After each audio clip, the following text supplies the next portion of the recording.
What's going on, guys? Welcome to the Creating Wealth Podcast, where I, Kyle, from Kyle Curtin Real Estate, interview local top dogs in the real estate investing, wealth building, and personal finance industries. Let's build together. What's up, guys? This episode of the podcast was super focused on the concept of house hacking and a really great view of its life-changing power. Victor shares many of his personal experiences and tips from currently house hacking in Pawtucket, Rhode Island. In this episode, we get into the real significance of house hacking, the incredible tax benefits that come along with it, choosing who you tell your goals to and who you surround yourself with, and so much more. This interview is a really great introduction to anyone interested in house hacking, and I hope you enjoy. Let's jump right into the episode. What's going on, guys? Welcome to episode 28 of the Creating Wealth Podcast. Today, I have the great pleasure of talking to Victor Gutierrez, a phenomenal Pawtucket, Rhode Island house hacker. What's going on, Victor? How's everything going, man? I'm very excited to talk to you again. Not much. You know, we always, I'm super excited. I'm more excited than you. We're doing this interview. You have no idea. How great is this. So, you know, things are good. In the hustle and bustle, how they say, you know, like always doing something. When you are a real estate investor, you know, you're a small real estate investor, you might don't have the capital to have like a full maintenance person and all that. So I'm always doing my own maintenance. Yeah. The only thing that I won't do is like electrics and that kind of stuff. Like all the other stuff I will do it myself. Or I will get somebody that knows what they're doing. I will look at what they're doing. The next time I probably do it myself. Of course, man. Yeah. You know, lots of learning going on and lots of, you know, kind of different skills and stuff that are being built up, you know, as things come along. That's great, man. Yeah, no, and I come from a family. My father, you know, he was kind of a small developer in Dominican Republic, in Puerto Rico. So I kind of know a little bit of construction. So I'm a very like handy person, you know, or at least I try to be. Yeah. You definitely can't beat that, man. That's perfect. Yeah. I was thinking with you, man. They're going pretty all right. You know, I just been kind of doing the podcast and working and you know, just keep looking for that first deal, you know what I mean? Yeah, no, I know. I'd be, you know, seeing all the letters that you be sending to owners. It's just that right now in this market, man, it's almost impossible. Yeah. I just had one of my co-workers. He listed a single family house. He got 57 offers the next day. And now the house is on the contract. Full cash offer. 55,000 over asking price. So right now, this market is a little, you know, it's a little hard to get into that first property because it really is. People are going for cash. There is a lot of money out there, you know. Right now, it's a crazy market. It's a crazy market right now going on. It really is, man. Yeah, it is definitely, you know, quite the added challenge, you know, of like things not really being too much in the buyer's favor, but you know, like, you know, people like your coworker, you know, could probably like sit back and watch people fight over their house. You know what I mean? And you know what is the crazy thing about, let's say that house that he's selling? He was trying to, you know, right now every single house right in the market that looks okay. I mean, his house is pretty clean. You know, it's a small house, 2-bedroom house, but like it has a nice basement and all that. Yeah. But anything that you put on the market right now, you're gonna be expecting to get over asking price. Yeah. If I was, I don't know how much he was expecting to get over asking price, but I know he ended up getting 55,000. The offer between $45,000 and $55,000 over asking price, cash, which is crazy. That's, you know, so crazy. Yeah. Right now the market is a little insane because when we got this house, I literally thought that we were paying the top of the market. But it's crazy because the house across the street from my house, I can tell you the numbers from my house. I paid $270 for my house. The house across the street from my house is a little smaller. It's sold for $400,000. So you can imagine the type of equity that we built into this property. And we house hacking. We live in the second floor. We got the third floor rented. We got the first floor rented. we're living for free, and that's the best thing that you can do right now. Doesn't matter how much money you make. Yeah. You can make $100,000 or $40,000. When you eliminate your living expenses, especially your rent or your mortgage, believe me, it's gonna be way easier to get into the second property. It's always harder to get into the first property. The second property just becomes really easy because you might be able to get some capital from the house that you bought it before that. You know what I mean? Yeah. I Yeah. think that's extremely interesting, man. I Yeah. haven't really kind of seen like the full benefits of that yet, like not getting into the first one, but I've heard that everywhere, that, it's always kind of like the first one that's like the toughest, quote unquote. And then, Yeah, because the issue, what is the crazy thing with the first one? You're afraid that you're not able to do it. Let's say for me, that I moved from the Dominican Republic a little over 7 years ago. I moved from the Dominican Republic. I was living in Puerto Rico. My parents are Dominicans. Mhm. We were living in Puerto Rico, and then I got a job over here. He was making $9 an hour. People think when I say I moved for because the job they thought I was going to make like crazy money. Yeah. Obviously, I wasn't. But when you move to a country, you don't know the language and you had to learn it. You had to put extra, you had to spend extra time trying to learn. I went to classes and all that. And I started dating an American. So that kind of helped me because I had to practice no matter what. But the first house is always, it's going to be the hardest one, the first property, because you think that you're not able to do it, but you think that I have people around me that they knew what they were doing. They already went to those experiences. So they told me what to do. So the process was way easier than what I thought.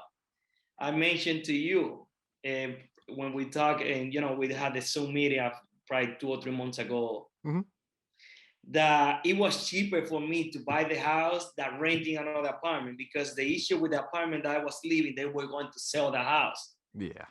So I had to get another place to live.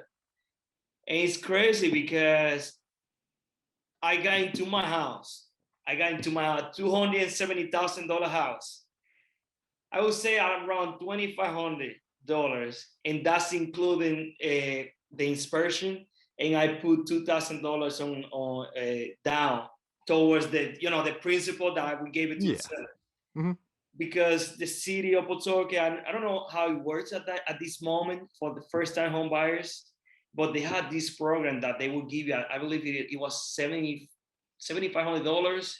It was a 3.5% down payment, which I didn't have to pay because the city covered that. The only thing is you had the mortgage insurance, which but it's better to get with the lowest, the less money that you can put in a property is the best for you, because you're gonna have more money to do all the things, to do some repairs and all that. Yeah. I got an FHA loan. With the FHA loan, the house needs to pass an inspection, so it had to be a livable space. You got to take one of the units for you, at least for the first year. After that, you can move out of the property and treat it as an investment property, and you can actually refinance that property. There is a lot of ways to do it, but the issue right now with a lot of first-time home buyers or people that wants to get on real estate, they don't know that it's easier than what they think. It's just to get that first property. Right now, the market is a little, for the sellers, it's a seller's market. But we know that at some point this market is gonna turn. There's no way that just gonna keep going this way, the way that it's going. Yeah, totally, man. It definitely is. It swings in both directions. So eventually, it's going to be more in favor of the buyers. Whenever that is, who knows? But eventually, it will happen. That's the good thing about what you're trying to do, what I'm trying to do. We have, let's say, I'm house hacking right now, and you want to house hack. The good thing about house hacking, you can buy on any market. You can buy at the bottom, you can buy at the middle, you can buy at the highest market, because technically you're looking to live for free.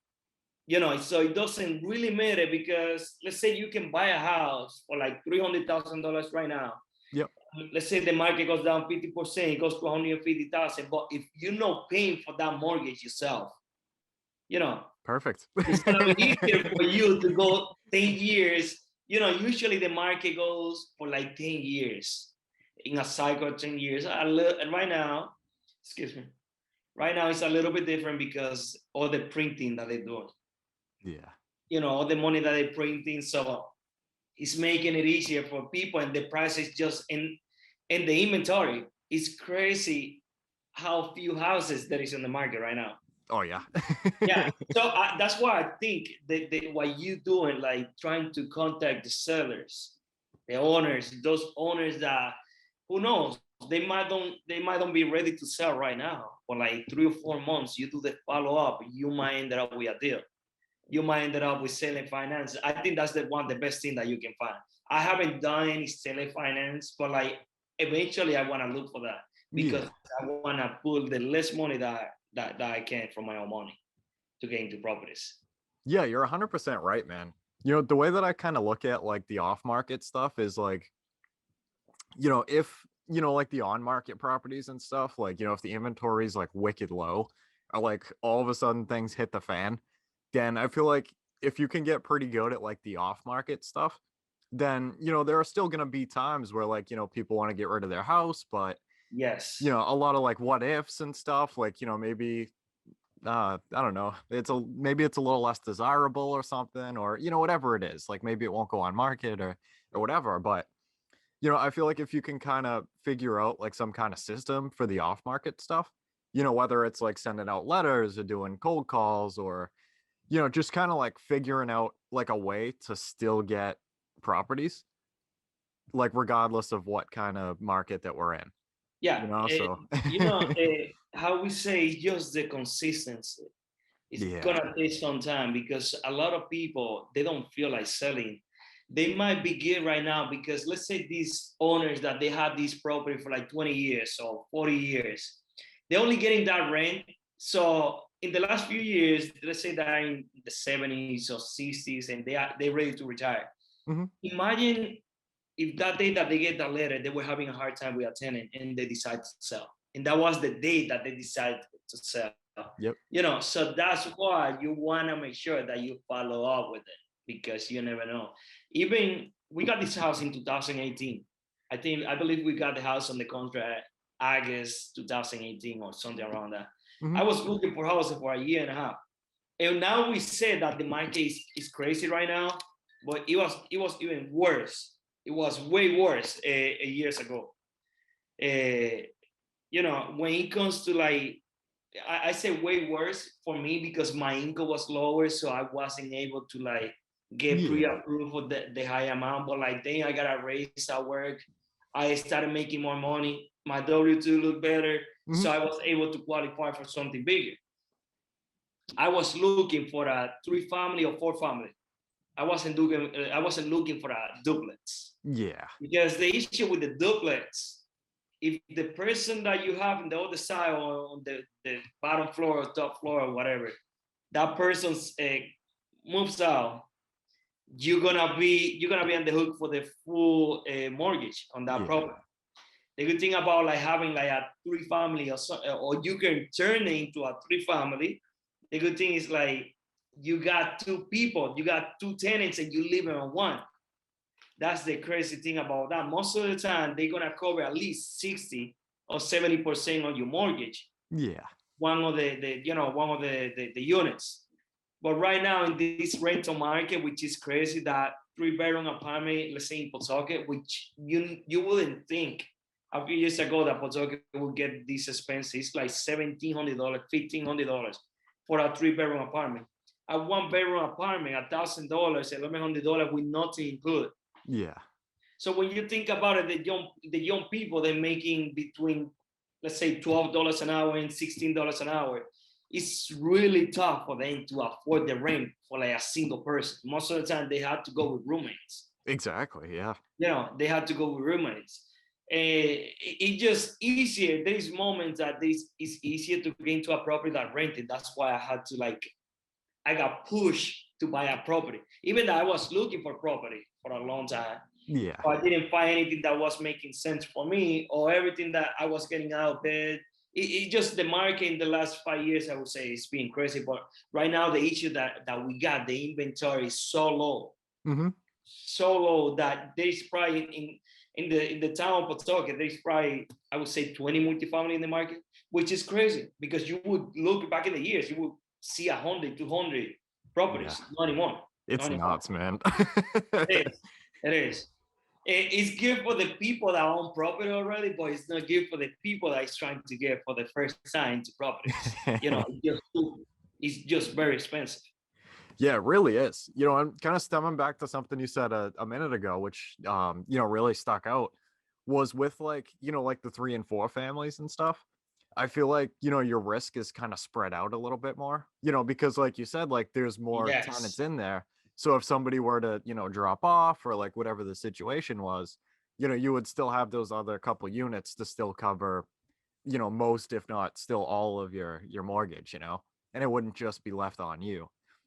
Yeah. No, that's the great thing. It depends on your situation. Let's say if you're a single person and you don't have a partner or anything or a girlfriend, you can buy a duplex and you can rent. Let's say that you got a 3-bedroom apartment, you can rent the other 2 bedrooms. Let's say $500. It's depending on the city or town that you are, because if you go to Boston, a 1 bedroom it could be $1,500, which is kind of crazy. Boston is kind of it's kind of crazy. That's the good thing about living in Pawtucket. We are right in the border with Massachusetts, Rhode Island in Massachusetts. So we have the train station, I would say like 5 minutes from my house. Mm-hmm. So all these people from Boston with like high paying jobs, they coming down to Pawtucket, or they buying property down here, and it's way cheaper. Yeah. They buy a house over here for $350,000, and they think that they paying pennies, when in Boston a house is $1.2 million. Yeah. It's kind of crazy, So yeah. I feel like there's always when you're trying to house hack multifamily, or you can get into a small single family, even a small single family. If you're gonna house hack, if you're gonna rent the bedrooms, because it's not gonna be on you. Yeah. That's every single time the beginning of the month I see the money in my account, it feels different. It's not the same way I get. It's like make it rain, baby. It's just the feeling of like seeing that rent, that money coming in every month is way different than the money that I get from a W-2 job. Yeah, it's a different kind of money. Yes, that I had to put some work, because when things break, let's say you probably saw on my Instagram. On Easter, I was changing hot water. Hot water tank. So that's the thing about being a landlord. You might be on call 24/7. That's the crazy thing. But the end result, like the money, the lifestyle that you can get from real estate, is way bigger than spending 2 or 3 hours fixing something. And people is afraid about leaking toilets and toilet. Bro, that never happened to me until this moment. Things break, because obviously when something is getting used, it's gonna break. Yeah. But it's not like some people actually think about it, that every day you're gonna get a phone call about something. Yeah. I feel like that's super important, man. Like just outweighing, like, obviously, it is like a big thing, and it is something that you're gonna have to maintain. I mean, all like big things, whatever it is, needs some kind of care, you know what I mean? And I think you're totally right. I think it totally outweighs, like, in the problems. When you think about it, the crazy thing about like real estate, you invest into a property, and when you do let's say you know the tax code, and you got like a good CPA, all the deductions that you get, that's the good thing. You can invest. Let's say you got a 3-family house, and you put $25,000 into that 3-family house. Let's say because you bought it and needed some work. And let's say that you got a decent paying job, say $100,000, and you're paying $25,000. I'm just putting a number on taxes, how much you're paying a year. Yeah. And you put those $25,000 into the house, you get $25,000 in deductions. it could get to a point that you actually paying zero taxes. Yeah, which is You know, it's crazy. way different making 100,000 and taking 75,000 or $1,000 home. But when you get all these deductions, you can actually take the 100,000. Or these doctors, let's say these doctors they have very high paying jobs and they pay, I don't know, 40% taxes. Yeah. Imagine that they would be able to do if they will have investments on the side to take just advantage of the taxes. Because people think like it's legal because the tax code it was written for stuff that the government wanted you to do, like having housing for people, affordable housing. In high end, you might don't get all these deductions because it depends how much the building costs and all that. But I think it's a great way to build wealth. Yeah, it definitely is an enormous benefit, man. I can't wait to start to get into that. Like just reading some of the books and stuff, man. Like the stuff that you can do is like, it sounds ridiculous. Yes. You're definitely right. There was one book I read in particular. It was I think it was called like Tax-Free Wealth, I think. Yes, which I have it on audio because I don't like to read even in Spanish, which is my first language. I don't like to be reading and it's boring for me. So I listen to audiobooks. Yeah. I go and ride my bike or I'm doing something. I'm doing some maintenance in the house. So I'm listening to books and I listen to a lot of podcasts. Yeah. That's my main thing. I listen to a lot of podcasts. I don't count I feel like I don't waste my time in my car just listening to music when I can just listen to something that I feel it's gonna make me a better person because I'm gonna have more knowledge about the stuff that I might be talking to somebody. Yep. So I feel like I'm okay if you listen to music. I just like to listen to podcasts because I feel I'm gonna educate myself. Yeah, I'm in the same boat, man. That's definitely a really big benefit that I feel like it isn't really like as talked about. Is like if you're driving like to and from work every day, or like you're out running errands, going to the bank, whatever, like try throwing a podcast on, guys. It literally, like, it's crazy. You know what I mean? Like it like your mind is just going, like you're just thinking and like doing your thing. And it's crazy, man. Even like, you'll pick up like a gem or two once in a while. And it's like, oh my God, like, and it changes everything, The good thing about podcasts, people, most of the time, I would say 99% of the time, they're not trying to sell you anything. Exactly. They just giving the experience. So you taking all those experience and combining with like, you take the experience that you can take and put into your life. So you don't make the same mistakes that they make. When you got the knowledge, that's why every little thing that you buy has a manual. So you don't make a bunch of mistakes trying to put it together. Yeah. That's the same with the podcast. You get all this knowledge from people and you just put it together. It's easier because you're gonna avoid all the mistakes that those people made in the past. And it's incredible. Yes, it's incredible because the good thing about audio, it doesn't need your attention. You just listen and you can be doing any type of work. Yeah. You can be doing, you can be working out, you can be running, and you're gonna be taking the knowledge. It's not the same as a video that you have to see and actually pay attention to it. You know what I mean? You're right, man. Yeah, it's such a little thing too, to like implement something like that. You're right. It's just nuts, man. Like, just hearing people's like different people's stories, and like there are podcasts for like everything now, you know what I mean? Yes. And like if you're not really into podcasts, then try the audiobooks, Yes. And, like you're still like constantly consuming, like you're always in it. Like, yes.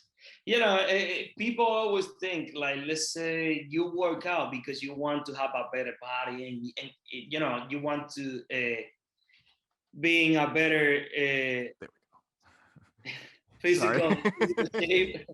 That's what happened when you laugh. Don't worry about it. That's what happened when you laugh. So so the brain is the same way. You have to feed the brain every day. Every day with some new information, especially if you like something. I come from a family that owns a lot of real estate in Dominican Republic. We own a lot of land. I say we, boys, technically my parents, my grandfather, My uncles, they own a lot of land. So something that I'm thinking eventually getting into is like, that the avocado is like it's booming right now. So, and we got a lot of lanes close to water, so we actually can have the water. The avocado, it needs a lot of water to be able to be harvested. So that's something that eventually I want to get into because I want to have different streams of income. Yeah. And I want money to be made when I'm sleeping. Oh And yeah. it's not only because of the money, it's the lifestyle. Imagine that if you like to travel and you'll be able to pay all your bills and you can be traveling all the time. You can be going to new places all the time. And maybe you don't be a millionaire, but all your stuff are getting paid, for example, and maybe putting a little bit of money in the bank, Yeah. just in case something happens. For me, that would be a lifestyle. That's what I'm looking for. I'm trying to create a lifestyle. If the money comes, if a lot of money comes with the hard work that I'm putting right now, that's fine. Obviously, we need the money to pay the bills. Yeah. But I'm trying to create the lifestyle. It's not only about the money. It's about the freedom. It's about to be able to go out with my daughter. It's about to be able to go and visit my family. It's about you telling me on a Monday, can we go and play golf? Yeah. Let's Exactly. say, yeah, in the morning on Monday, we had a W-2. So right now we're not able to be doing stuff like that. Yeah. At least if you have Monday off, you know what I mean? You're right, man. It's much bigger than just the money, It's Yeah. the life that the money can bring. The abundance, the Yes. freedom, the time, it's you're right. It's literally like it's so much bigger than just the dollar. It's Yeah. It's not only about the money. And a lot of people, when they do it the wrong way, that they only do it because the money and not about helping others too. Because when you buy a property, you're providing houses for people. Sometimes, people could struggle. Like people, through this pandemic, I was lucky, let's say, because the apartments upstairs, we had a little bit of issues. So that person moved out and all that. yeah. There was like 2 or 3 months that there was no money coming in from the apartment upstairs, but like downstairs, they always we paying. And I was looking through a pandemic, the money was coming in. They might be late 1 or 2 days, or but the Yeah. money is still coming in. Especially in this time that people could just take advantage of you. Exactly. You know, because these memorandums. But I guess I've been lucky. Yeah. You're right. It is definitely, kind of unfortunate that like some people kind of see that as leverage, like to Yes. be able to kind of take advantage and stuff, but Yeah, because a lot of people they don't understand that you're stopping the payments. I mean, you're pausing the payments, but that money you're gonna have to pay it yeah. because you as a landlord at some point they're gonna lift the memorandums and you're gonna be able actually to sue the person for the back money for the back rent. So I don't know how easy it's gonna be to get that money, but there is something that it could happen. You know, Yeah. we live in states that are a little bit like tenants friendly. Massachusetts is even worse than Rhode Island. Yeah, but you just gotta. Sometimes you just gotta get a lot of this is trying to get the right tenant and being Yeah. lucky too, because there is people that when they fill the application, they look like the perfect tenant. They move into the property 2 or 3 months after, like everything changed. Yeah. So sometimes a little bit of luck too. So what I guess what are kind of like some of the things that like you like to use, when it comes to screening tenants and stuff like You know that I've been lucky Mhm. because I inherited the tenants downstairs. Oh, okay. So I haven't go through that process Yeah. in the upstairs because we knew the person. We didn't have to do like a full screen, we just checked the income to make sure that person could pay, but like we knew the person. It's a little bit different when you have to the turnover and you have to fix, let's say the people downstairs in my house at some point they're gonna move. Mhm. So I'm gonna have to do the whole process of screening. As of right now, I'm probably trying to get education on that.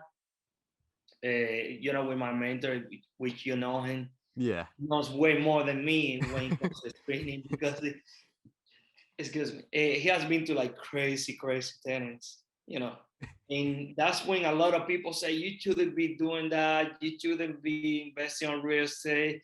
The tenants always gonna take advantage. No, they might take advantage a few months, but if you think about the long term, just think about all the money, the cash flow, the lifestyle that you're gonna have, the tax rates, and the feeling on owning that property. Exactly. That's a nice feeling. Just wait until you get to that first property. I can't wait, man. See, Yeah. the funny thing about that is like, do you think that the majority of people who like say that kind of stuff actually have houses? That now that you mean You know? that's a great question because if you think about it and you look at every single person that is telling you to not do it, it's because they haven't done it or they are afraid to do it. Exactly. A lot of people, they just look at the last chapter of your life. They don't look at the beginning, that you had to go to the struggle, you had to put the work. They only want the angle. They only look at you when you actually made it. Exactly.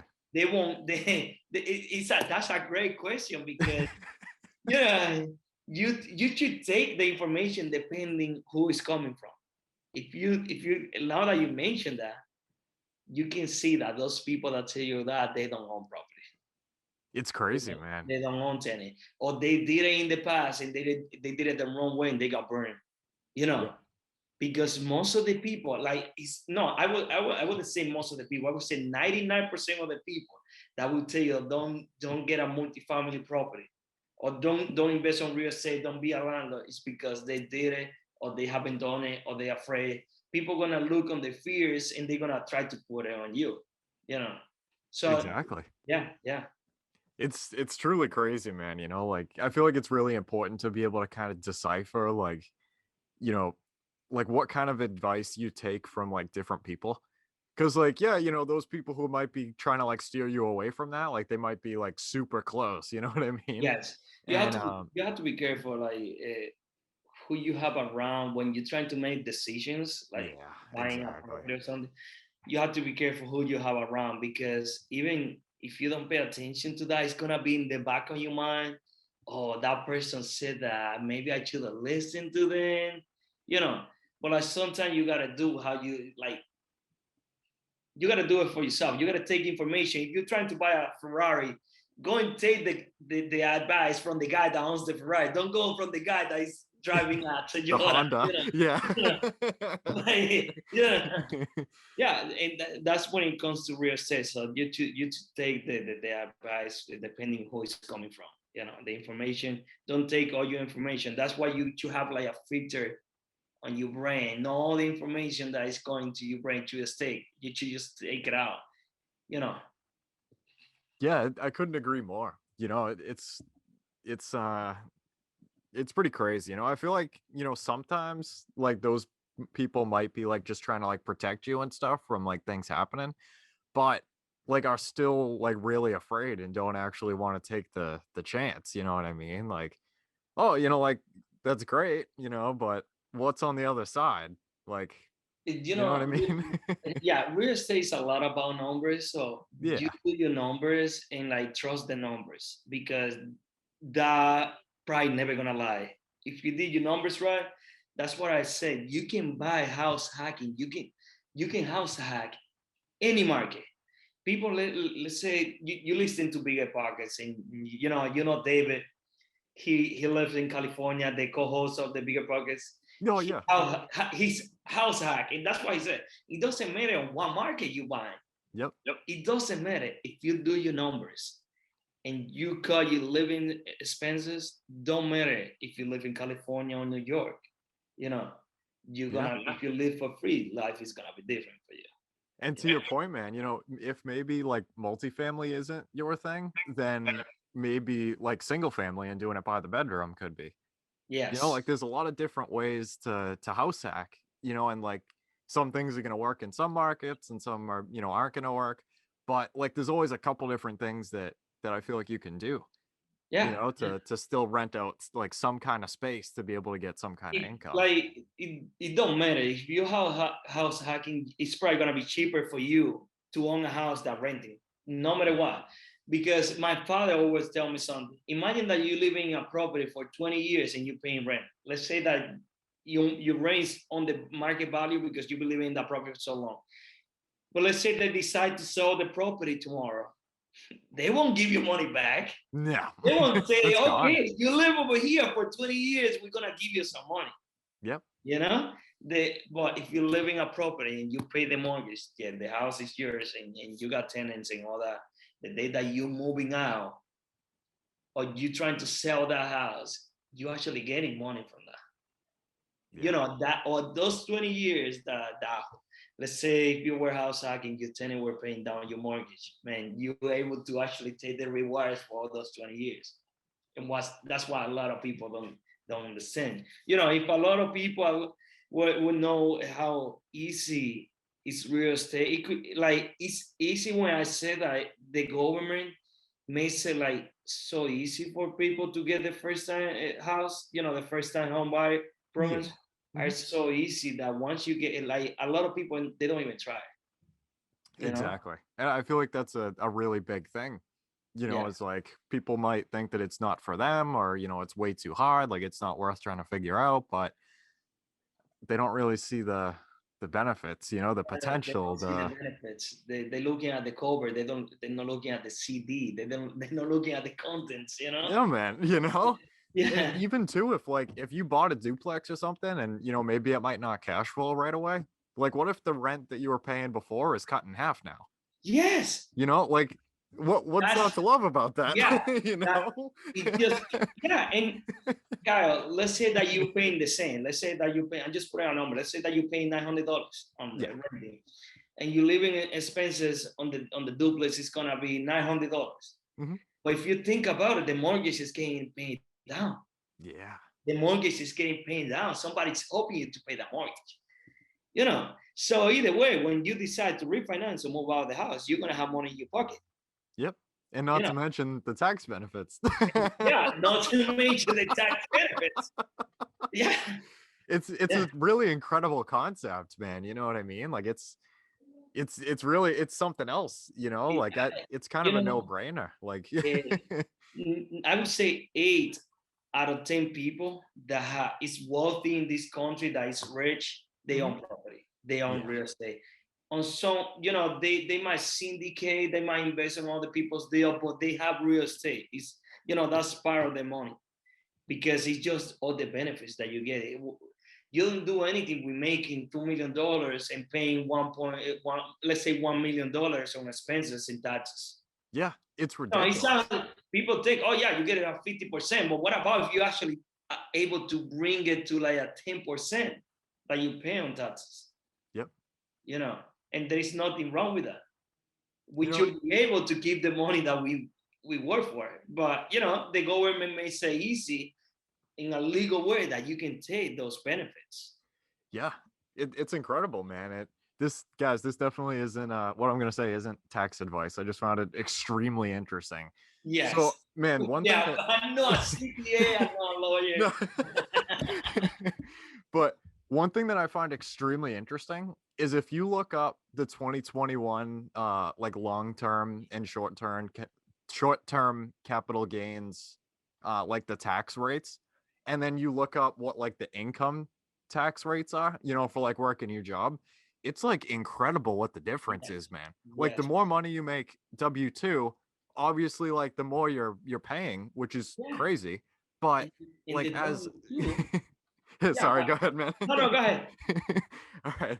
But yeah, pretty much like, you know, and then like what you have for, you know, investments and stuff, depending on, you know, what you're doing, the majority of the time, like it's a lot lower, because I feel like that kind of stems back to, you know, what you said earlier, that like the way that like the tax code was written, I mean, at least, you know, from books and stuff, is, you know, like if you can do what, oh my goodness, sorry. my phone's getting blown up. But anyway, But yeah, if like you do what the government, kind of wants you to do, like they like really work with you, in terms of like providing housing or providing jobs, with a company or whatever. Like the rates are ridiculous, and Yeah, the write-offs and everything, and like just like, making society a better place, you know what I mean? Like it's crazy. yeah, no, it's crazy that you mentioned that because it's just a different feeling. Yeah. It's a different feeling when how I said in the beginning of the podcast. It's a different feeling when you see the money coming in the beginning of the month. I might make more money on my W-2 job, but like this money feels different Yeah, this is a different because kind of money. you didn't have to swipe. You didn't have to swipe to make the money. Yeah. You didn't have to swipe. It's just a way different feeling. Yeah. It really is nuts, man. I'm very much looking forward to, kind of checking that out for the first time.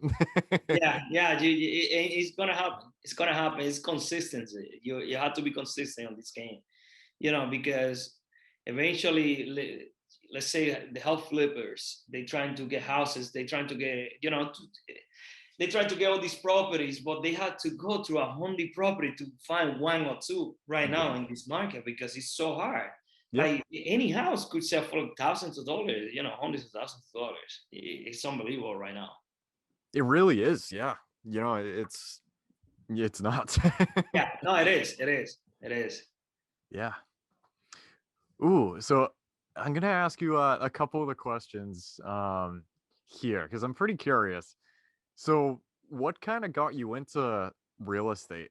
Like first, was it kind of like your family and like, owning properties and stuff, or what kind of like set the spark, I guess Yeah. you could So say. I would say my family, they always been like in real estate and all that. Yeah. But over here, it was one of my friends that that friend that I'm talking about. He Yeah. came. Yeah, it's crazy because I was going to buy a single family house, and he goes, "No, you shouldn't buy a single family house. You should buy a multifamily and live one of the units, and you probably can live for free." And I'm like, but I feel like that's kind of hard to do or whatever. Or I will have to put more money.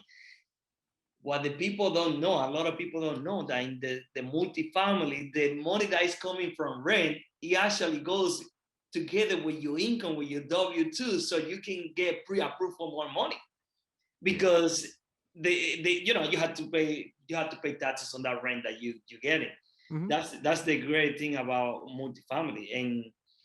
And yeah, it's just being around people, seeing the type of life that they live in because they're on real estate, the freedom that they have, The which is power, really, man. yeah, the power. And like you get to know a lot of people, a lot of interested people. You might not get, there's always gonna be people that it's not gonna be that honest. Yeah. But you're gonna get people, good people around you. That's why it's so good about networking. And always tell people what you do because you never know who could have a deal for you or who could have a buyer for you, who could have money that it could be a hard money, hard money loan. You never know. You're So you right. gotta talk about what you do to people. What is your goals? You just gotta be careful to what people you share your goals to because they look at you like sometimes you got three heads when you say, oh yeah, I eventually want to quit my job and all that. Yeah. Yeah, but you got a good job and all that, secure job. It's not about that, but I have to get up every day and go to work. I'm not able to go in the vacation that I want next week because I had to request the time off. Yep. You know. You're totally right, man. I couldn't agree more. Like you definitely can't have like those kind of conversations with everybody. Yeah. Yeah. Yeah, You know, yeah, you have to be you, careful to what you people definitely do. Yeah. you having those conversations because they look at you literally like you got three heads. Yeah. Yeah. So you have to be careful who you share your goals with. So just but the one that needs to be, how do I say it, that needs to think about it and wanted to do it, had to be you. Because at Yeah. the end of the day, it's gonna be you, the one that when something breaks, and if you're a small landlord, you're probably gonna have to do it yourself. It depends. Some people it's not handy and they won't do it themselves. Well, I like to do it myself because I want to learn. Yeah. Exactly. I'm the same way too. And like, Would you say, kind of like skills and stuff that like were being built, like did they make you more like well-rounded and stuff, doing like a bunch of different little things that came up, like a little bit of this, a little bit of that, and And you know what is the good thing about sometimes doing it yourself too? That you learn how long a project it should take to Mhm. so when you have a contractor and the contractor is telling you, oh, yeah, this much money, you kind of gonna have an idea how much you take and how much you should pay. Because that's what happened with a lot of people. They had no knowledge about how long it should take to lay a floor. Yeah. So they had no idea. And the contractor could say, okay, it's gonna take me 2 weeks and it's gonna be $5,000. It might take 3 days in $3,000. But because you don't know, you're actually gonna pay the highest, you don't wanna get the cheapest person. Yeah, You don't want to get exactly. the cheapest contractor because sometimes that could, at the long term, you might end up paying more money. But you want to be kind of in the middle, high end. Yeah, make something that's gonna last and stuff. Yes, And yes, I feel like that's a really big one, man, to be able to like figure this stuff kind of out on your own and then do it yourself, and mentally kind of take a note of like how long it took, like this is how much my materials were, and just have like an all around like pretty decent idea of it. So then if that's something that you had to outsource or you wanted to outsource, yeah. then And you kind of have an idea of what's going on, and you're not really going to get taken advantage of as it's much. something that is gonna save you, I feel, a lot of money, headaches, and a lot of labor. Hmm. If you have a multi-family property, try to get all the apartments the same color, Yeah. all the walls the same colors in all the apartments, because somebody moves out, the paint that you had to get, you had to repair one of the walls, you go, and you got to do it right in your first property, because you're going to keep growing. If you want to keep buying more property and you're going to hire people, it's going to be easier for you to manage those people, and like for those people to deal with, with any type of issue when you use the same type of stuff. Gotcha. Yeah, Yeah, that makes a lot of sense. that Yeah. will save you a lot of money and time and headaches. You don't want, let's say, a three-family house that you were, because let's say if you buy and the tenants were living on the house, you're not gonna go and paint and change the colors. But like when you get a new tenant, you should do it like all one color. So whoever you have doing your maintenance, it's easier for that person. You know. I like that a lot, man. That's awesome. Yeah. To kind of just stick to the same, like general materials and stuff. So Yes. then, like, if one thing happens in one unit, like you don't have like three Yeah, different paint colors or you something in can the other send your one. girlfriend or whatever. You can send whoever to get the paint, Yeah. because it's always gonna be the same paint. You know? Not to mention storage too, having like 10 cans of paint in a closet or Yes, something, like yes, yes, yes. Especially wow. now, like when you, let's say, the last year with the stuff that we going through for the last year, Yep. you kind of knew that everything was going to be harder to get. Yeah. And like just think about the price of lumber. Yeah. It's, Oh my it's God. double, triple the prices. So a lot of people, I know this guy that he owns, yeah, I think he got like 31 units. This guy is loaded, and he got like a bunch of properties, they all paid off. And he has a construction company. So he probably knew that the lumber was going to get more expensive. He had like a storage. Yeah. He probably was buying extra and just putting it on storage because he knew that that was going to happen. Yeah. Honestly. Yeah, yeah. To be able to have that like kind of insight, and to be able to kind of take advantage, while like before things hit the fan. Yes, yes. Always you want to be ready. You always want to be ready because you never know what could happen. When the more properties you got, the probability of something breaking or getting damaged is gonna be high, obviously. Yeah. But with that also comes, more cash flow, more freedom, more time with being, your kids, yeah, you more know? being able to hire more people, because that's the thing. You don't want to do everything yourself. You want to No. get to a point that you have people doing the job for you.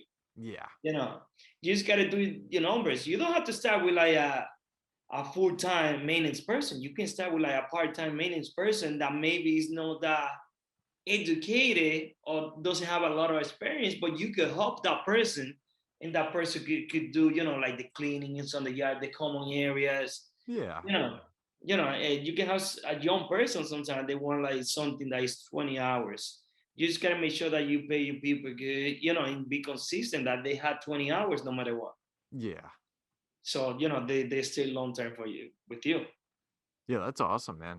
Yeah. Definitely, like everybody starts somewhere, like you don't need like necessarily to jump like full on the bandwagon of like a Yes. full-time person and everything, but like do something like hire somebody here and there, for a little Yes. bit and kind of teach them and just Yes. kind of Because, build yeah, slow and you stuff. want to build the system so you're actually able to walk away from the business and the business is not going to burn down the next day. You Yeah, know what I mean? exactly. Yeah. Because we are landlords.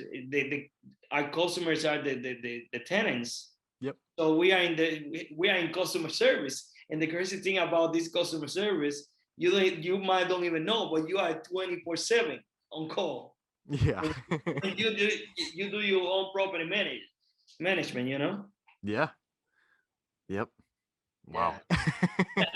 That was intense. There was so much in there, man. Wow. That's incredible. Ooh. How do you define wealth, Victor? I know we kind of got into Yeah, into we it a kind little of got bit, a but little bit into it earlier, but let's say I always say like wealth is not only about having a lot of money. It comes to like having money and having the freedom and having the right people around you, having good people around you, or being able to do whatever you want, yeah. in the good way. To be like for me, I like to travel a lot. So for me, wealth would be being able all my bills and my trips all getting paid from my investments and being able to help people, having the time to enjoy more, to spend more time with the family, having the time to, if I want to go to a restaurant at any time of the day, I can just go and I don't have to ask anyone. I think that's wealth for me. Yeah. And it's something that you don't build in a few days. It takes time. Mm-hmm. It takes discipline, because when you listen in real estate, you're trying to build a wealth. It's not gonna be in 2 days. It takes some time for you to see the money coming in. Sometimes you actually might be in the negative. Technically you might be in the negative, but at the long term, you're gonna see that. When it comes to the money, you're gonna see that happening with time. Yeah. No, what would you say about like enjoying the process and stuff of like, builds and everything and I think I enjoy since the first moment. Like, let's say that I got my first property because I actually enjoy doing like work in the houses, yeah. and I like to learn a lot. I like to meet new people. I like to talk. Yeah. So that wouldn't be the issue for me. Like I always try to get around people that is doing the same that you're doing or what you want to do. You're looking at them like for the future. Uh, my mentor, he be doing this rehab that they got at the house to the stats. Like it's crazy. They got this house for $50,000. I think like 2 years ago, his friend got this house for like $50,000, and he actually got the wrong people around him. The wrong general contractor. The thing is, like, he had to pay for the heating system twice. Oh He my had to God. pay for, yeah. It was crazy that Yeah. a house that right now is about to be done because they're doing the last finishes. Let's say that he probably gonna be all in the house for like 150,000, and the house gonna pay for like 350 probably minimum. He's gonna pray. So it took some time. He wasn't getting money. He wasn't getting rent for those 2 or 3 years that he got burned by, for having the wrong people. But now everything is gonna start paying off. Yep. It just, some people will quit once they see that the first time that happens to them, they won't do it anymore. Yeah. So it's something that it's not like the crypto. The crypto, you can put $1,000 and you might be a millionaire by this month. Yeah. So it takes time. It's something that takes time. Yeah. I love real estate, man. It's Yeah, crazy. me too. You know? Yeah, I literally enjoy it. Like I want that to be my full-time job eventually. Yeah. Yeah, that's what I want. I want to get enough property. I might don't believe in my W-2 job right away because I got a good paying job and all that and all the benefits that I gain as a secure job. But like, it's nice to have that extra income coming in Yeah. on real Yeah, estate. 100%. Yeah, it's just unbelievable the other benefits when it comes to money and everything that you can get on real estate. Yeah, I totally feel you about that one, man. Trust me.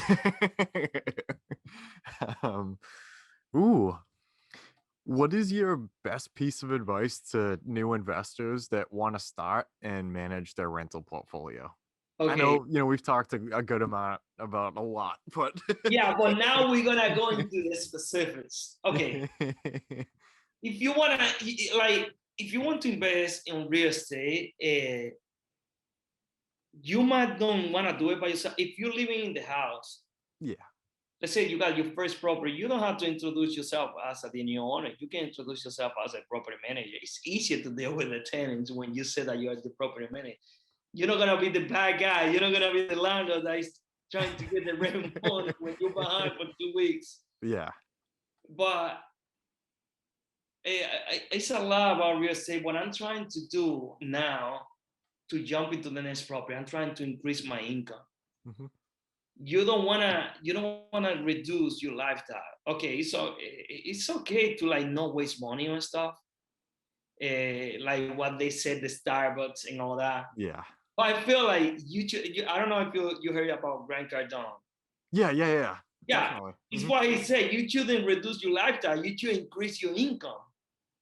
So that's what I'm trying to do. I'm trying to increase my income. I might not bring my lifestyle higher than what I am right now, but I want to bring it lower.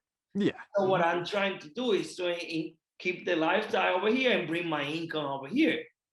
So that's what I'm working on in 2021. I got like a crazy project coming together that I don't want to talk about it yet because everything's not together. yeah. But like, you probably gonna know. You're probably gonna see on my social media or something, that I'm very excited, yeah, when things man. they start to come together. I don't want to just say it right now Yeah, because I wanna make sure that it happens. That I'm working on that so people can see the progress that I'm doing. And I'm trying to increase my income. It's something that I like, mm-hmm. but at the same time, it's probably gonna increase my income. Most likely, it's gonna increase my income, which it makes it easier to get the next property. Yeah. I Yeah. love that, man. That's literally perfect. I'm I gonna be always very tell people, excited. don't lower your lifestyle. Yep. Okay, if you're spending money in like stuff that you should, okay, eliminate that. So your lifestyle is gonna be over here. Yeah. Don't go down your lifestyle, increase your income. And keep the same lifestyle that you had. Just make sure you increase your income. Do a side hustle. There's a lot of stuff that you can do. What you're doing, you might not be making money on the podcast, but it's gonna be a time that consistency is gonna bring the money into the play. You know, Yeah, definitely. you just gotta keep doing it because that's what happened with a lot of people. They quit when they see that because they only want to do it for the money. Yep. It takes time. Remember, you were a baby. You started crawling, then you started like walking a little bit, and then you were running. Yeah. It takes time. It takes time. Yeah. Yeah, and practice and consistency. But some people like they think that it should happen just overnight, and those nothing happens overnight. Most of the time, everything that you get overnight just goes to it goes to nothing at some point. The Yeah. faster you go and the higher you go, the fall is even bigger and harder. Exactly. It's usually not too sustainable, when Yes. something like that happens instantly. Yes. Like you hear all the time, man, about, people winning the lottery and then blowing like, hundreds of millions of dollars in like, a very short amount of time. Like, bro, like how? Because the crazy thing about them that the only thing they know is about how to spending, not about how making money. Yep. They only know the way up. They don't know the way down. And the way down is gonna happen. Most likely, it's gonna happen because they don't know how to go in the way up. How is that? I've seen this. Now that you mentioned that, I was watching a documentary. This guy, he won $70 million. how do you destroy $70 million in 2 years? I I guarantee you that you give me $70 million in probably 2 years from now, it's gonna be 150 minutes. Oh yeah. You know what I'm gonna do? I'm gonna invest in real estate. I just gonna go and buy a few apartment buildings, Exactly. Yeah, like it blows my mind, man. So like that like just really like it makes me think, you know what I mean? It really like interests me like how that works. You know, like if you can't manage $10, you can't manage $100. If you can't manage 100, you can't manage 1,000. You know what I mean? It's just a number. Yeah. The concept doesn't change. It's just the numbers that change. The concept is the same. Yeah. If you're getting $10 and you're spending 11, man, it's Shit. not gonna take too long until you're struggling. Yeah, and like you said earlier, you know, that stems back to like, you know, increasing your income and, you know, like not necessarily dropping your expenses. Yeah, because the principle is there. Yes, you know? Like I always say, don't bring your lifestyle down because let's say you're driving I'm just putting a 2015 car, Toyota, whatever. Yeah. Don't bring it down to like a Corolla 2005. Yeah. Increase your income, do Uber, or you know, I'm just saying, like do exactly. So you don't have to bring your lifestyle down. Yep. You know, everything is increasing the income. You can lower your expenses, but the way that you lower your expenses is trimming the fat, not lowering your lifestyle because that and not increasing your income. It's exactly. gonna lower, you know. You know, and I feel like too, you know, like you can only decrease your income so much, like without like you have to stay happy too. You know what I mean? Like, yes. Yeah, like one thing that kind of bothers me that, you know, I'm kind of like lessening up on is like, you know, like me and some of my buddies like go out to eat on like, you know, Friday, Saturday nights. Like it's just kind of what we do. And I was looking at like how much I was spending a month on that. It would be like, you know, 150, $200. I'm like, come on, man. Like, are you serious? But I was thinking of it. I'm like, that's like all we do. You know what I mean? That's like the escape from the week. And like, yes, you know, like, so there's only so much that, like, if it keeps you happy, you know what I mean? Yeah, and when you think about it, maybe in the long term, $150 might change your life, but like when you look into a year, it's not even that much money. Exactly. Yeah. So just try to bring your income up, like do a side job or whatever, and that's the spending money. But don't bring your lifestyle lower, you know? Exactly. Yeah. Yeah, and that's the good thing. You're trying to do it. You're working on that. Once you get that first property, man, and you're able. And the good thing about house hacking, you just need to break even. If you make money, it's good. Yeah. You just need to break even because not having living expenses, man, it makes life way easier, man. It just makes life way easier, man. Yeah. I mean, even, you know, like you said, like just turning a rent payment into, you know, it could be like your own mortgage payment potentially or whatever, but like that money's not just gone, you know, it's like it's in your house now, you know, your house is hopefully appreciating, like, you know, the other sides are paying things down too. Like, it's crazy, you know, it's like unreal, you know, like how powerful like real estate is, like as an asset, you know, it's like insane. It's insane. People like before, let's say people would buy a single family house. You can make money a single family house, but how Robert Kiyosaki says, it's not an asset because you had to pay every month. Yeah.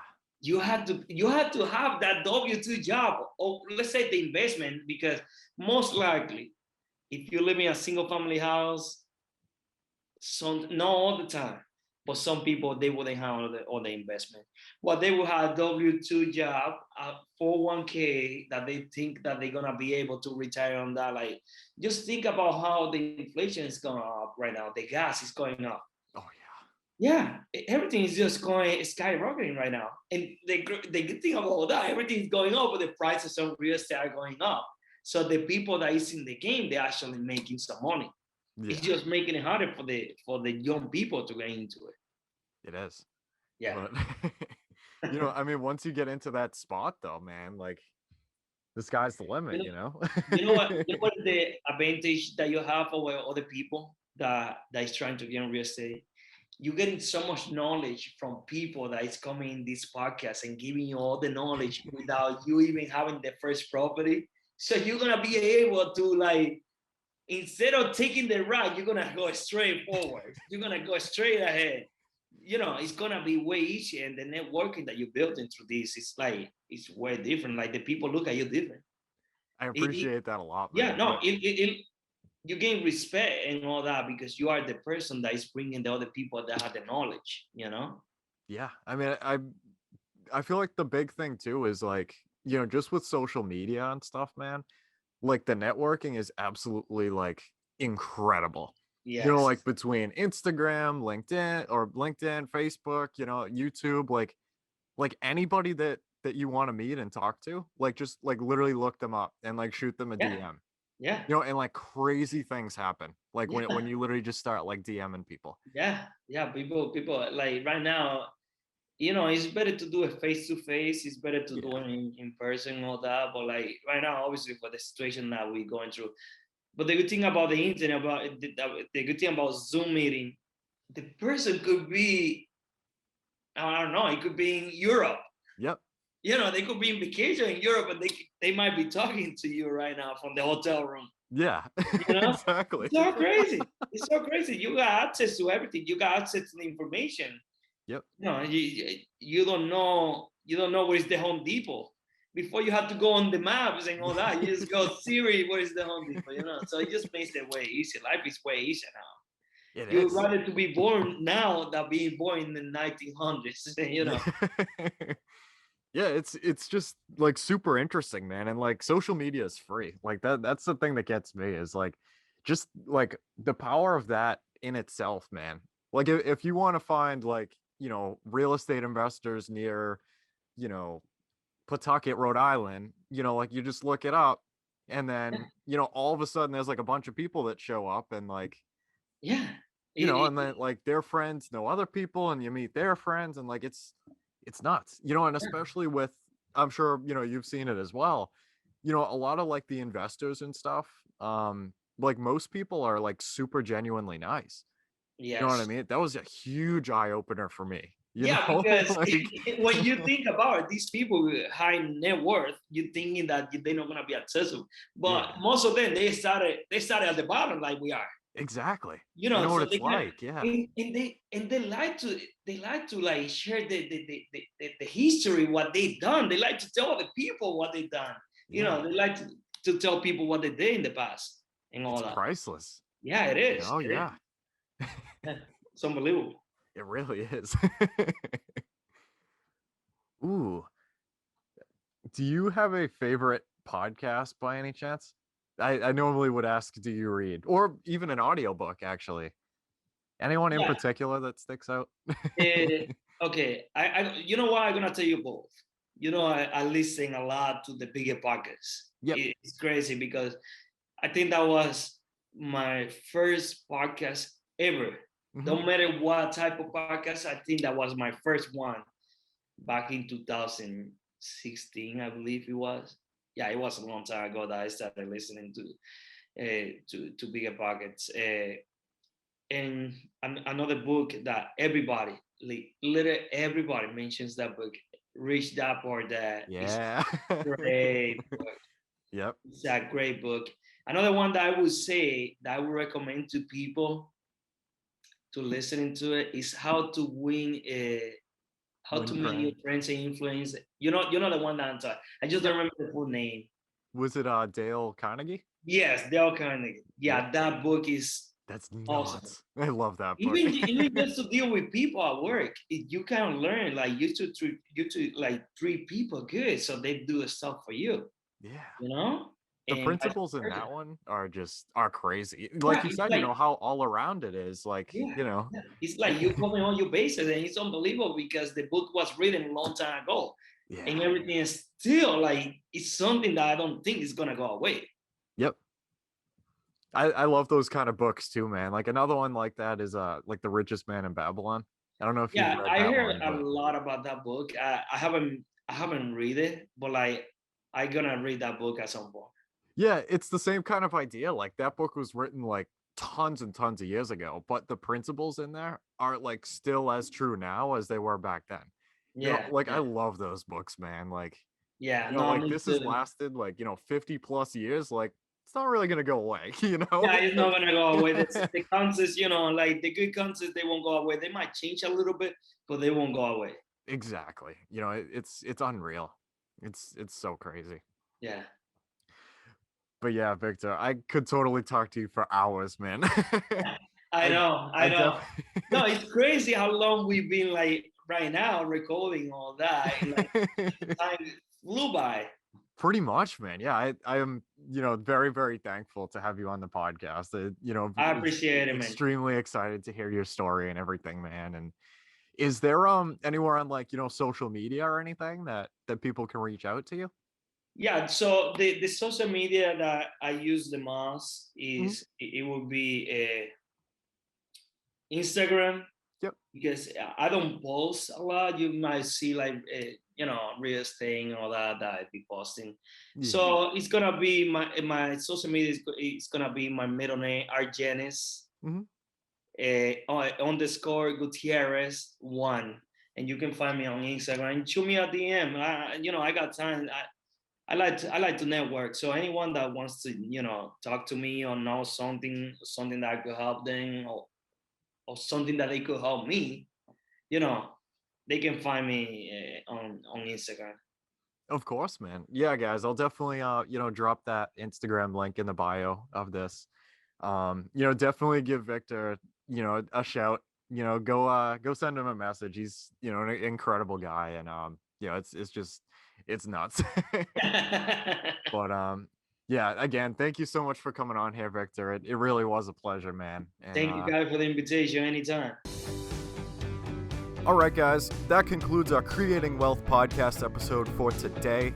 I want to thank every single person that has listened this far. It really means a lot to know that people can learn from me and with me as we build wealth together. Hopefully, you can take home at least one thing from this podcast that will improve your life just a little bit. If you could, please check me out on social. That's at Kyle Curtin Real Estate on Instagram, Facebook, and I'm on Bigger Pockets.